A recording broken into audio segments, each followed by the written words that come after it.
Corona virus से पाकिस्तान में हलाकतों की तादाद 224 हो गई। मुतासर अफराद की तादाद 10,513 हो गई। एक्टिव केसेस की तादाद 7,952 है। 2,337 अफराद सेहतयाब हो चुके हैं।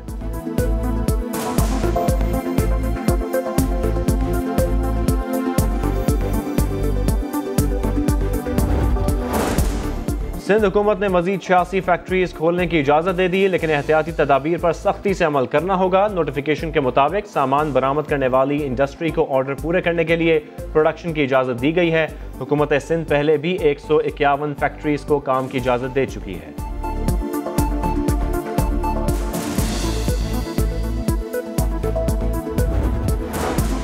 स्टेट बैंक का कारोबारी इदारों के लिए मजीद सहूलतों का ऐलान। कर्जों पर शरह सूद 4% से कम करके 3% कर दी गई। इदारे बैंकों से पेरोल के अलावा दीगर कर्जे भी ले सकेंगे। कमर्शियल बैंक्स और मालियाती इदारों को मार्च और जून के डिविडेंड तकसीम से भी रोक दिया गया।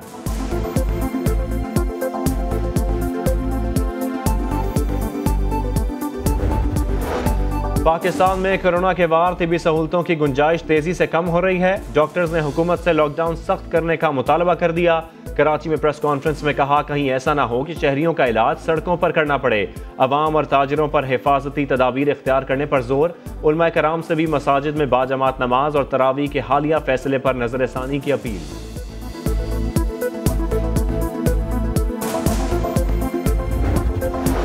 पहला रोजा जुमे को होगा या हफ्ते को? रमजानुल मुबारक का चांद देखने के लिए मरकजी रोयत हिलाल कमेटी का इजलास आज कराची में होगा।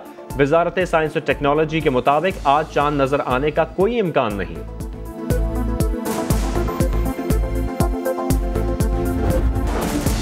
वज़ीर आज़म इमरान खान का अमरीकी सदर से टेलीफोनिक राबता। कोरोना वायरस के हवाले से तबादला ख्याल। डोनाल्ड ट्रंप ने वेंटिलेटर्स और जदीद टेस्टिंग मशीन फराहम करने की पेशकश कर दी। वज़ीर आज़म का अमरीका में कोरोना से हलाकतों पर अफसोस का इजहार। दोनों रहनुमाओं की अफगानिस्तान में अमन और मकबूजा कश्मीर में लॉकडाउन की सूरत हाल पर भी बातचीत।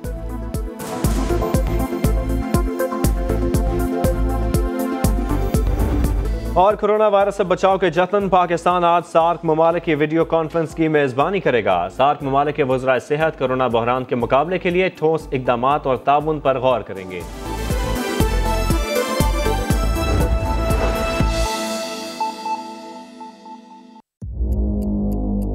कोई कुछ बताए ना बताए, मोबाइल फोन सब बता रहा है। जी हाँ, आपके स्मार्टफोन में एक लोकेशन फंक्शन है जो आपकी मौजूदगी का पता देता है। वहीं से गूगल ने ये मालूमात इकट्ठी की है, जिसके बाद इसका मवाजना किया गया है।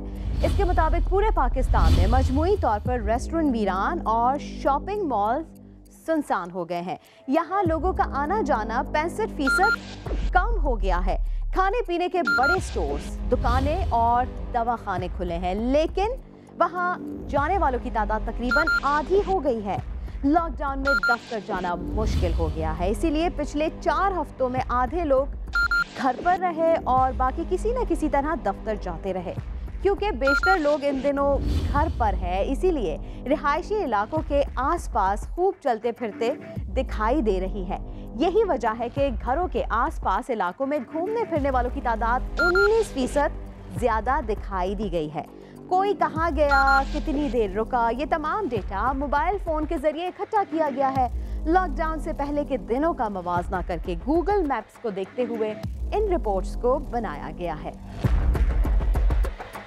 तनख्वाह सरकार से, वफादारियां शुगर मिल्स मालकान के साथ। चीनी बहरान की इंक्वायरी करने वाले तहकीकाती कमीशन का अफसर बिकाऊ निकला, नौकरी से मुअत्तल कर दिया गया। Additional director FIA Sajjad Bajwa ने माली फवायद के लिए इंक्वायरी कमीशन के राज बेच दिए। कमीशन की मालूमात विफाकी वजीर खुसरो बख्तियार को फराहम करते रहे।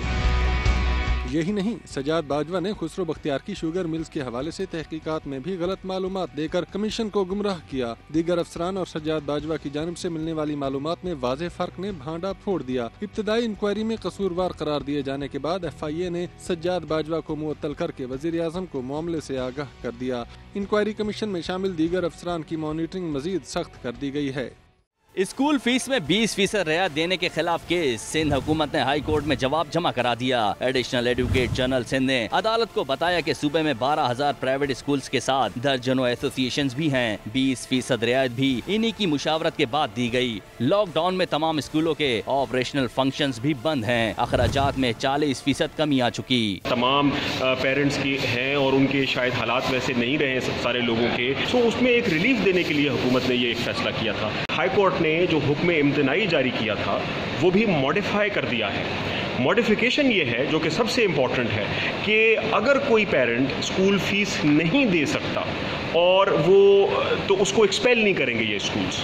अदालत ने इस्तफसार किया कि मान लें स्कूल मालकान सारा पैसा घर ले जा रहे हैं, लेकिन आपने किस कानून के तहत 20% रियायत की? आप तमाम नोटिफिकेशन वापस लें, हम दरख्वास्त निपटा देते हैं, कानून बनाएं। एडिशनल एडवोकेट जनरल सिंध ने 1 माह की मोहलत मांग ली। अदालत ने 3 स्कूलों के लिए 20% रियायत के खिलाफ हुक्म इम्तना में तोसी कर दी। आइंदा समाअत 19 अप्रैल को होगी। स्कूल इंतजामिया पर वादे कर दिया गया कि फीस अदा न करने पर किसी बच्चे को निकाला नहीं जाएगा। इरफानुल हक, समा, कराची।